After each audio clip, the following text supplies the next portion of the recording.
سیدہ عائشہ صدیقہ رضی اللہ تعالیٰ عنہ بیان فرماتی ہیں، ترمذی شریف میں موجود ہے کہ اللہ کے پیارے حبیب صلی اللہ تعالیٰ علیہ وسلم نے فرمایا، میرے نبی پاک صلی اللہ تعالیٰ علیہ وسلم ارشاد فرمانے لگے کہ شعبان المعظم کی 15ویں رات اللہ تعالیٰ آسمان دنیا پر نزول جلال فرماتا ہے جو اس کی شان کے لائق، اور قبیلہ بنی کلب کی بکریوں کے بالوں کی تعداد کے مطابق یا بکریوں کی تعداد کے مطابق اللہ تعالیٰ میری امت کی بخشش فرماتا ہے۔ تو ظاہر ہے کہ یہ رات بڑی سعادت والی ہے، رحمت والی ہے، برکت والی ہے۔ امت کا ہمیشہ سے یہ عمل چلا آ رہا ہے کہ اس رات کو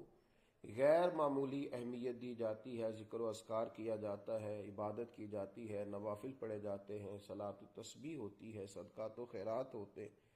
قبرستان جانے کے لیے لوگ اہتمام کرتے ہیں۔ تو ان ساری سعادات کے لیے ضروری یہ ہے کہ ہم تازہ دم ہو کہ یہ رات محض اللہ تعالیٰ کی رضا کے لیے گزارے۔ جہاں جہاں محفل کا اہتمام ہوتا ہے بڑا اچھا ہے، اس میں شرکت کی جائے، حاضری دی جائے۔ صرف ایک بات بڑی ضروری ہے، اس کو سمجھ لیا جائے کہ کوشش کی جائے کہ عشاء بھی جماعت سے ہو اور فجر بھی جماعت سے ہو۔ اگرچہ یہ ہر روز ہی بڑا ضروری ہے، لیکن یہ اچھی طرح سمجھ لیجئے گا، خدا نہ خواستہ ایسا نہ ہو کہ آپ نے رات کسی محفل میں شرکت کی ہے اور آپ دیر سے آئے ہیں اور کسی وجہ سے آپ کی فجر کی جماعت رہ گئی ہے، بہت بڑی محرومی ہے۔ ہم سب کو وہ حدیث پاک یاد ہونی چاہیے کہ جس میں ارشاد فرمایا کہ جس نے عشاء فجر کے ساتھ پڑھی اور پھر فجر کی نماز با جماعت ادا کی تو اسے پوری رات نماز پڑھنے کا، عبادت کرنے کا اور نفل پڑھنے کا ثواب دیا جائے گا۔ تو اس رات وہ بہت محروم رہ جائے گا کہ جو رات کا کچھ وقت، کچھ حصہ تو عبادت میں گزارے، لیکن یہ کہ فجر کی جماعت اس کی رہ جائے۔ تو کوشش فرمائے کہ رات بھی پوری یکسوئی کے ساتھ، پوری دل جمی کے ساتھ، پوری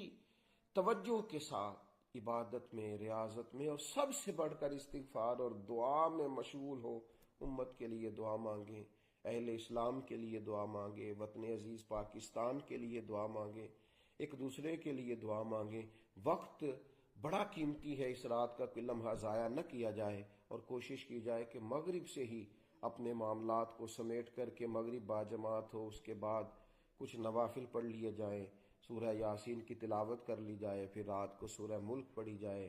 اور دیگر ذکر، اذکار، عبادت، درود پاک، نوافل، صلاۃ و تسبیح، ان سارے چیزوں میں اپنے آپ کو مشغول رکھا جائے۔ اللہ تعالیٰ اس رات کی ساری برکات امت مسلمہ کو نصیب فرمائے۔